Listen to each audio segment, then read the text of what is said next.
Head to Dollar Tree and pick up plastic storage drawers, hot glue them together, and then attach each stack to each other from the side. Take wood cubes and hot glue them under the drawers. Take 4 mirrors and hot glue them to the sides and the top. Add beads. Take 4 more mirrors. Take paint stir sticks and hot glue them to the backs of the mirrors to attach them all together. And glue nautical rope to the edges. Add the mirrors to the upper portion of a paper towel holder and then place the holder back under the drawers.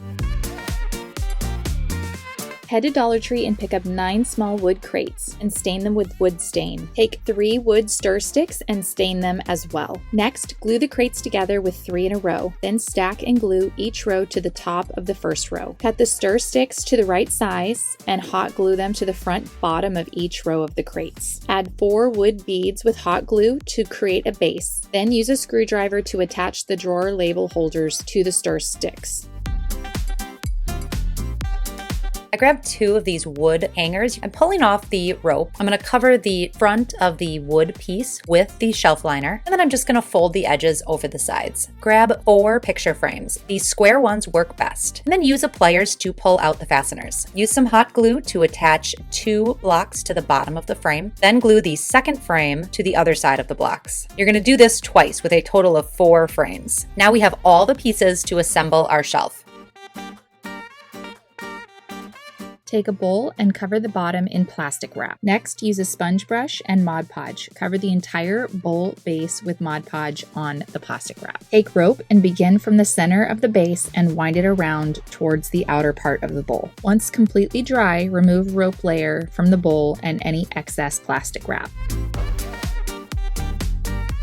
Pick up 4 doormats and duct tape from Dollar Tree. Tape 2 doormats together with duct tape. Make sure they are lined up on all of the edges.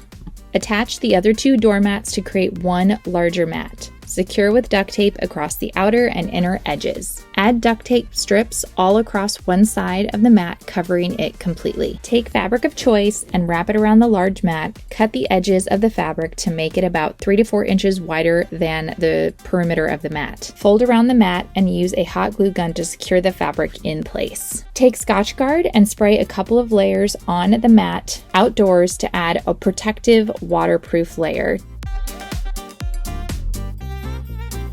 The next time you're at Dollar Tree, make sure you head to their frame section and grab some of these gold frames. I'm then going to come in with some wire cutters and I'm going to pull out the black tabs that keep the backing on. Then I'm going to take out the glass and I'm going to come with some E6000 and I'm going to glue the glass inside the frame. Then I'm going to come and take 8 of the frames and I'm going to glue 2 of them together. And then I'm going to clamp them together and I'm going to let this set overnight. I came back the next day, removed all my heavy objects that I placed on top, and then as well removed the clamps from all the frames. So I'm going to glue all the sides and then I'm going to just raise them up here and build a rectangular shape. So 2 frames on each end and then the 2 that are glued together for the sides. I'm going to let this set overnight again, making sure that the glue is really solid.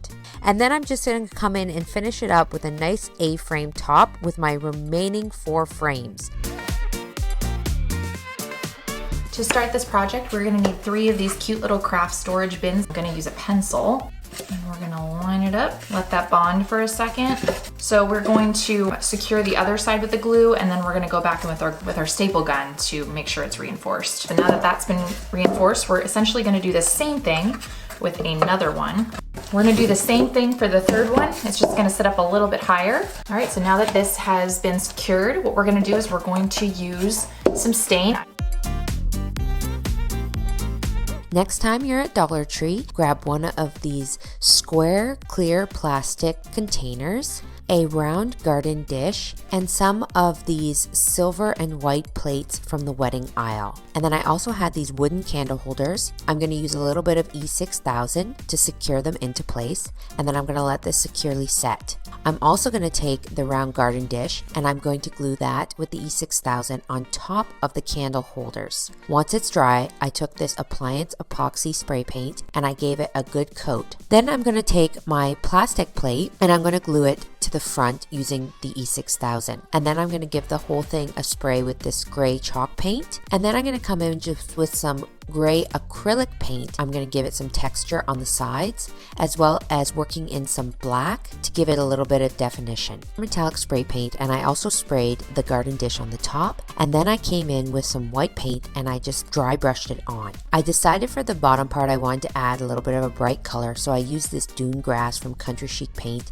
and I lightly patted over top. I next came in with this metallic paint. I did end up taking the plate off the front part because it was easier to work with. Then I took some Mod Podge and I printed off a vintage scale face and I Mod Podged that into the middle of the plate. Then I took this and glued it back onto the front part. I'm taking 3 hexagon decorative mirrors and 4 small glass candlesticks from Dollar Tree. Stack 2 candlesticks on top of one another. When the glue has dried, I'm taking some black acrylic craft paint, apply the paint all over each candlestick column. Once that column is attached to the base mirror, I'm adding glue to the top of the column before stacking another mirror on top of it in the center. While I'm taking my second candlestick column and my third mirror, I'm flipping the mirror face down and applying the glue to the column before placing it on the center of the back of the mirror. It's time to stack the third mirror onto the other 2. Head to Dollar Tree and pick up 4 small wood crates, 2 small floating shelves. Take the white paint for all 4 crates. Assemble 2 crates together with hot glue and then attach to the second shelf upside down with more hot glue. Take fairy lights and weave it through the holes of the wood crates. Attach the second level of the combined wood crates and do the same thing with the fairy lights. To cover up the seams, take rhinestone ribbon and glue into place. Take craft mirror tiles, cut them to size, hot glue into place, and then remove the protective cover.